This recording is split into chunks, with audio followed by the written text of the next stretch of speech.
নমস্কার, কেমন আছেন সবাই? আশা করি প্রত্যেকেই ভালো আছেন এবং আজকে আমি আবার একটা নতুন ভিডিও নিয়ে চলে এসেছি। অ্যাকচুয়ালি এর আগের দিন যে ভিডিওটা করেছিলাম এসআইআর এর ফর্ম ফিল আপ কীভাবে করবেন, সেই ভিডিওটা করে তো আপনাদের কাছে পরিষ্কার হয়ে গেছে যে ফর্মটা ফিল আপ কী করে করবেন। কিন্তু তারপরেও অনেকের মনে অনেক রকমের কনফিউশন রয়েছে, অনেক রকমের প্রশ্ন তৈরি হয়েছে। সেটা নিয়ে আজকের এই ভিডিওটা করা খুব ইম্পর্টেন্ট একটা ভিডিও। যেটা হচ্ছে যে এসআইআর এর ফর্ম ফিল আপ কীভাবে করবেন সেটা তো আপনারা দেখে নিয়েছেন, কিন্তু এই এসআইআর এর ফর্ম ফিল আপ করতে গিয়ে আপনাদেরকে 11টা নথির কথা বলা হচ্ছে যে দিতে হবে। ইলেকশন কমিশনের তরফ থেকে 11টা নথির কথা মেনশন করা হয়েছে এবং সেটা নিয়ে অনেকের মনে কনফিউশন তৈরি হচ্ছে যে এই ফর্ম ফিল আপ করার সময় কি 11টা নথি দিতে হবে, নাকি কটা নথি লাগবে, 5টা, 10টা, 8টা, 11টা।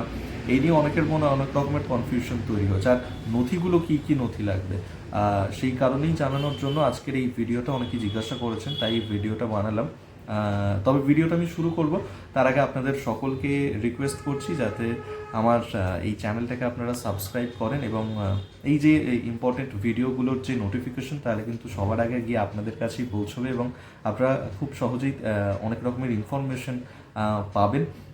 তাই সঙ্গে থাকুন আর অবশ্যই আমার এই চ্যানেলটাকে সাবস্ক্রাইব করে দিন।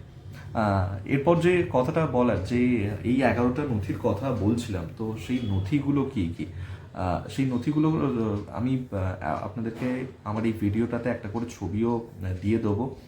ইলেকশন কমিশনের তরফ থেকে যে নথিগুলোকে চাওয়া হয়েছে, বলে রাখবো যে যেমনটা বলা হয়েছে যে কেন্দ্রীয় অথবা রাজ্য সরকারের কর্মী হিসেবে কাজ করেছেন, অথবা আপনি যদি পেনশন পেয়ে থাকেন সেটা সেন্ট্রালের আন্ডারেই হোক কিংবা স্টেট গভর্নমেন্টের আন্ডারেই হোক, যদি আপনি পেনশন পান সেরকম একটা কোনো ডকুমেন্ট লাগবে, পরিচয়পত্র লাগবে সেন্ট্রাল অথবা স্টেট গভর্নমেন্টের ক্ষেত্রে। এটা হচ্ছে নথি নাম্বার 1। এরপর সেকেন্ড যে ডকুমেন্টটা চাওয়া হয়েছে সেটা হচ্ছে যে 1987 1 জুলাই 1987 সালের 1 জুলাই, তার আগে ব্যাংক, পোস্ট অফিস, এলআইসি, স্থানীয় প্রশাসনের দেওয়া যে কোনো একটা নথি, যে কোনো একটা ডকুমেন্ট আপনাকে দিতে হবে এটার সঙ্গে। ক্লিয়ার? এরপর হচ্ছে বার্থ সার্টিফিকেট, অর্থাৎ আপনার জন্মের শংসাপত্র, সেই জন্মের শংসাপত্র সেটা আপনি দেখাতে পারেন, সেটা দিতে পারেন এই এনুমারেশন ফর্মের সঙ্গে। পাশাপাশি হচ্ছে পাসপোর্ট, যদি আপনার পাসপোর্ট থেকে থাকে সেটা আপনি অ্যাটাচ করতে পারেন। এর সঙ্গে হচ্ছে মাধ্যমিক অথবা তার অধিক কোনো শিক্ষাগত শংসাপত্র, অর্থাৎ আপনি যদি মাধ্যমিক পাশ করেন বা এইচএস পাশ করেন, উচ্চ মাধ্যমিক দেন, গ্র্যাজুয়েশন পাশ করেন, তাহলে সেক্ষেত্রে সেই একটা ডকুমেন্ট আপনি দিতে পারেন। এর পরের 6 নম্বর যে নথিটা চাওয়া হয়েছে সেটা হচ্ছে যে রাজ্য সরকারের উপযুক্ত কর্তৃপক্ষের দেওয়া বাসস্থানের শংসাপত্র, অর্থাৎ আপনি যেখানে আছেন সেখানকার একটা বাসস্থানের যে শংসাপত্র, সেই শংসাপত্রটা দিতে বলা হয়েছে। এরপর হচ্ছে ফরেস্ট রাইট সার্টিফিকেট, সেটা আপনি এর সঙ্গে অ্যাটাচ করতে পারেন। তার সঙ্গে চাওয়া হয়েছে আপনার যদি কোনো কাস্ট সার্টিফিকেট থাকে, অর্থাৎ জন্মগত শংসাপত্র, সেটা যদি আপনার কাছে থেকে থাকে সেটাও আপনি দিতে পারেন। এরপর হচ্ছে 9 নম্বর যে নথিটা চাওয়া হয়েছে যে কোনো নাগরিকের যদি ন্যাশনাল রেজিস্টার থাকে, সেই ন্যাশনাল রেজিস্টারটা সেটা আপনি দেখাতে পারেন। এর পরে হচ্ছে স্থানীয় প্রশাসনের দেওয়া কোনো পারিবারিক রেজিস্টার, সেটা আপনি এখানে দেখাতে পারেন এই এনুমারেশন ফর্মের সঙ্গে। প্লাস হচ্ছে জমি অথবা বাড়ির দলিল, সেটা যদি থেকে থাকে আপনি সেটাও শো করতে পারেন। ঠিক আছে? এক্ষেত্রে কিন্তু আরেকটা কথা ইলেকশন কমিশনের তরফ থেকে স্পষ্ট করে বলে দেওয়া হয়েছে যে সুপ্রিম কোর্টের নির্দেশ অনুযায়ী যদি আপনি পরিচয়পত্র হিসেবে আধার কার্ড দেখান, সেটা আপনি দেখাতে পারেন, কিন্তু তবে সেটা দেখিয়ে কিন্তু নাগরিকত্বের দাবি করা যাবে না। এই নাগরিকত্বের দাবি করতে গেলে এই যে 11টা নথি, সেই 11টা নথি আর আপনাকে শো করতে হবে।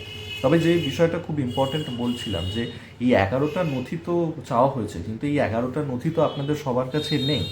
তাহলে এই 11টা নথি কিভাবে আপনারা দেখাবেন, কটা নথি দেখাবেন?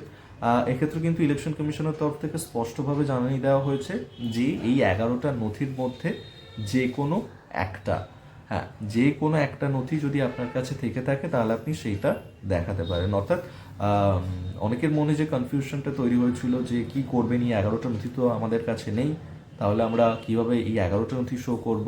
অনেকের কাছে হয়তো 4টে রয়েছে, 5টা রয়েছে, 8টা রয়েছে, তাহলে কি আপনারা এই ভোটার লিস্টে নাম তুলতে পারবেন না? এটা নিয়ে অনেকের মধ্যে ভয় তৈরি হয়েছিল। আমি তো সেটা ক্লিয়ার করে দিলাম যে এই 11টা নথির মধ্যে যে কোনো একটা নথি আপনাকে দেখাতে হবে, যে বিএলও আসবে আপনাদের বাড়িতে তার কাছে, তাহলেই হবে। তো এটা নিয়ে কোনো টেনশন করার কিচ্ছু নেই। একটা নথি দেখালেই আপনি ভোটার লিস্টে নিজেকে এনরোল করতে পারবেন। আজকের মতন ভিডিওটা আমি এখানেই শেষ করবো। আপনাদের যদি আরও কোনো প্রশ্ন থাকে তাহলে অবশ্যই আমার কমেন্ট বক্সে গিয়ে সেখানে গিয়ে আপনাদের প্রশ্নটা লিখুন। আমি চেষ্টা করব আপনাদের যাতে কনফিউশনটা আরও ভালো করে দূর করে দেওয়া যায়। কোনো রকম প্রশ্ন থাকলে সেটা অবশ্যই কমেন্ট বক্সে গিয়ে লিখুন। আর অবশ্যই জানাবেন আমার ভিডিও আপনাদের কেমন লাগছে। আর তার সঙ্গে যেটা করতে হবে, আরও একবার বলবো যে আমার চ্যানেলটাকে সাবস্ক্রাইব করে দিন। এই ধরনের আরও ইম্পর্টেন্ট অনেক ভিডিও আমি আনতেই থাকবো, আর সেই ভিডিওগুলোতে আপনারা অনেক ইনফরমেশন পাবেন। তাই অবশ্যই সাবস্ক্রাইব করে দিন যাতে সবার আগে নোটিফিকেশনটা আপনাদের কাছে গিয়ে পৌঁছায়।